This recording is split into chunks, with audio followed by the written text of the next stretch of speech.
নমস্কার বন্ধুরা, আজকের ভিডিওতে আমরা আলোচনা করব ক্লাস 12-এর থার্ড সেমিস্টারের অন্তর্গত কবিতা ইউলিসিস। কবিতাটি লিখেছেন বিখ্যাত ইংরেজ কবি আলফ্রেড লর্ড টেনিসন। এটি একটি বিখ্যাত মোটিভেশনাল কবিতা বা অনুপ্রেরণামূলক কবিতা।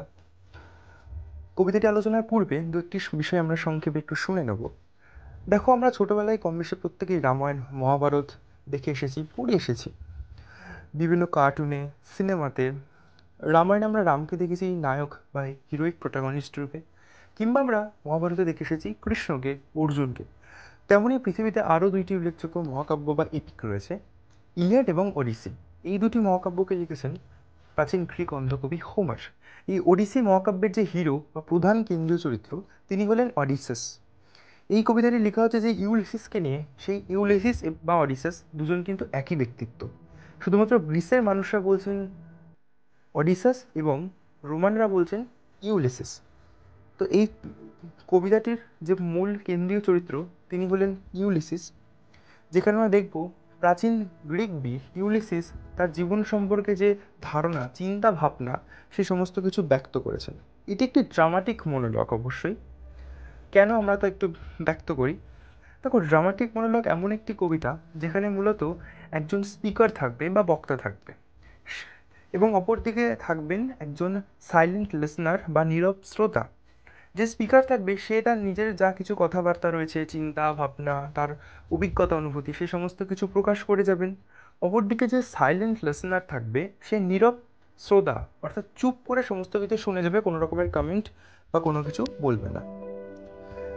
এই কবিতায় আমরা ঠিক সেই বিষয়টিকেই দেখছি, অর্থাৎ ইউলিসিস সমস্ত কিছু বলে যাচ্ছে, তার জীবন সম্পর্কে তার ধারণা, তার অভিজ্ঞতা ব্যক্ত করছে। অপরদিকে কখনো তার পুত্র, কিংবা কখনো তার প্রজারা, কিংবা কখনো আমরা পাঠকরা বা অডিয়েন্সরা কিন্তু নীরব শ্রোতা বা সাইলেন্ট লিসনারের মতো সব শুনে যাচ্ছি। তো এখানে সেই বিষয়টি, যেহেতু এই রীতিটি এখানে মানা হচ্ছে, সুতরাং এটিও একটি ড্রামাটিক মনোলগ। তো এই ভিডিওর মধ্য দিয়ে আমরা পুরো কবিতাটার যে সংক্ষিপ্ত বিষয়বস্তু, সারমর্ম এবং কী থিম প্রকাশ হচ্ছে সেটা আমরা দেখে নেব। আমরা দেখছি এই কবিতায় যে দীর্ঘ বছর পর ট্রয় যুদ্ধ শেষে ইউলিসিস তার নিজের দেশে তথা নিজের রাজ্য ফিরেছেন। তার রাজ্য ইথাকা, সে নিজের ঘরে ফিরেছে, কিন্তু সে অত্যন্ত বিরক্ত। দীর্ঘ অনেক বছর পর বিভিন্ন অভিযান শেষে তার বাড়ি ফিরেছেন। এখন ইথাকা দ্বীপের রাজা হিসেবে রাজত্ব করছেন। তবে তিনি রাজকীয় দায়িত্বে বিরক্ত এবং একঘেয়েমিতে ভুগছেন।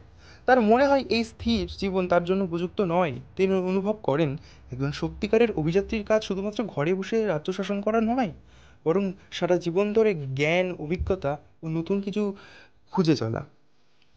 কবিতাটি মূলত তিনটি ভাগে বিভক্ত, যেখানে প্রথম পার্টে আমরা দেখি বর্তমান জীবন সম্পর্কে তার অসন্তোষ। ইউলিসিস বলছেন যে তিনি ঘরে ফিরে এসেছেন, কিন্তু তিনি এ জীবনে সুখী নন। একজন অলস রাজা হয়ে বসে থাকা তার জীবনের লক্ষ্য নয়। তার সাধারণ সঙ্গীরা যার শুধুমাত্র খাওয়া, ঘুমানো কিংবা সাধারণ দায়িত্ব পালন করে চলেছেন, কিন্তু ইউলিসিস একজন জ্ঞান পিপাসু ও জীবন পিপাসু মানুষ। তিনি চান জীবনের প্রতিটি মুহূর্তকে সদ্ব্যবহার করতে। কবিতার সেকেন্ড পার্টে আমরা দেখছি অতীত সম্পর্কে তার গৌরব এবং বর্তমান অনুপ্রেরণাকে। ইউলিসিস মনে করছে যে কিভাবে তিনি তার অতীত জীবনে অনেক দেশ ভ্রমণ করেছেন এবং যুদ্ধ করেছেন, নতুন নতুন সংস্কৃতি দেখেছেন, এবং তিনি বলছেন যে এই সকল অভিজ্ঞতাগুলোর সংমিশ্রণেই তিনি একজন মানুষ হয়েছেন। তার ধারণা, অভিজ্ঞতা যত বেশি হবে তার জীবন তত বেশি অর্থবহ হবে, মিনিংফুল হবে।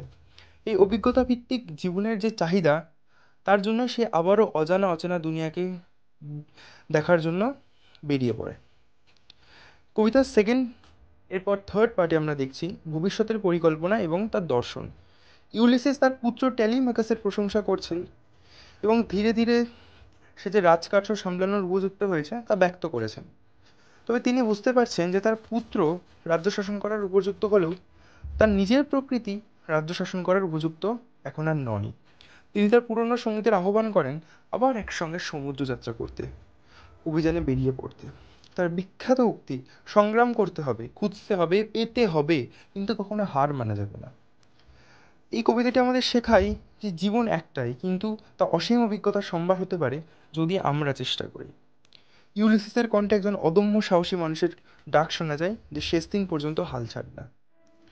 কবিতাটি আমাদের বলে যে জীবন মানে চলমানতা, কখনোই স্থিরতা নয়। এবং বয়স কোনো বাধা নয়, মানসিক শক্তিই আসল। মানুষের উচিত শেষ দিন পর্যন্ত শেখা এবং চেষ্টা চালিয়ে যাওয়া। Thank you.